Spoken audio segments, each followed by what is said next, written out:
4 ദിവസങ്ങളായി നടന്നുവന്നിരുന്ന Attupuram saint Antony's ഇടവക ദേവാലയത്തിലെ സംയുക്ത തിരുനാൾ ആഘോഷം സമാപിച്ചു.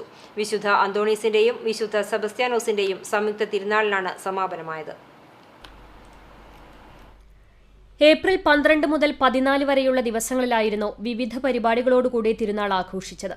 12-ാം തീയതി വെള്ളിയാഴ്ച ഇടവക ദിനത്തിൽ വൈകിട്ട് 5:30 സെന്റ് ബെനഡിക്ട് ചർച്ച് കോലഴി വികാരി റവറന്റ് ഫാദർ ഫ്രാൻസിസ് വാഴപ്പള്ളിയുടെ നേതൃത്വത്തിൽ ലതീഞ്ഞ് വിശുദ്ധ കുർബാന നൊവേന, തുടർന്ന് Vadakkekad police sub inspector Sivasankaran ദീപാലങ്കാരത്തിന്റെ സ്വിച്ച് ഓൺ കർമ്മവും നിർവഹിച്ചു. പൊതുസമ്മേളനം, കലാപരിപാടികൾ, പ്രവാസി കൂട്ടായ്മയുടെ ഡയാലിസിസ് കിറ്റ് വിതരണം എന്നിവയും ഉണ്ടായി. Savio home Manakkody director father Antony കൊള്ളനൂരിന്റെ കാർമ്മികത്വത്തിൽ ശനിയാഴ്ച രാവിലെ 6:30 ദിവ്യബലി, കൂടുതുറക്കൽ, തിരുസ്വരൂപങ്ങൾ എഴുന്നള്ളിച്ചുവെക്കൽ എന്നിവയും, തുടർന്ന് യൂണിറ്റുകളിലേക്ക് അമ്പ് വള എഴുന്നള്ളിപ്പും രാത്രി 9:30 സമാപനവും ഉണ്ടായി.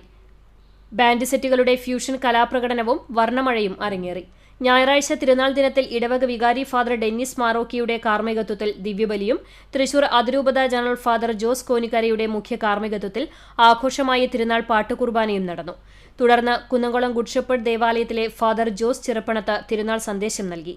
വിശുദ്ധ രൂപങ്ങൾ വഹിച്ചുകൊണ്ട് സെന്റ് ആന്റണീസ് കപ്പേളയിലേക്ക് ഭക്തിനിർഭരമായ തിരുനാൾ പ്രദക്ഷിണവും വൈകിട്ട് 6:30 കൊച്ചിൻ നവദർശൻ ഒരുക്കിയ ഗാനമേളയും നടന്നു.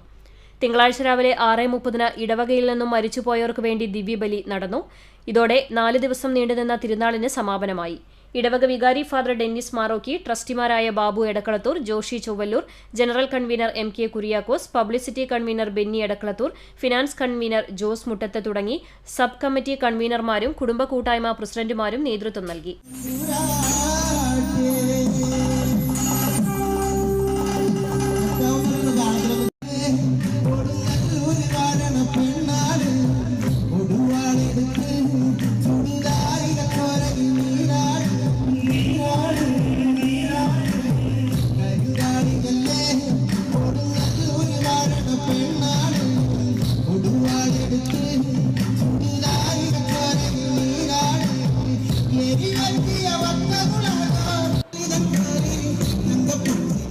CCTV news Punnerkulam.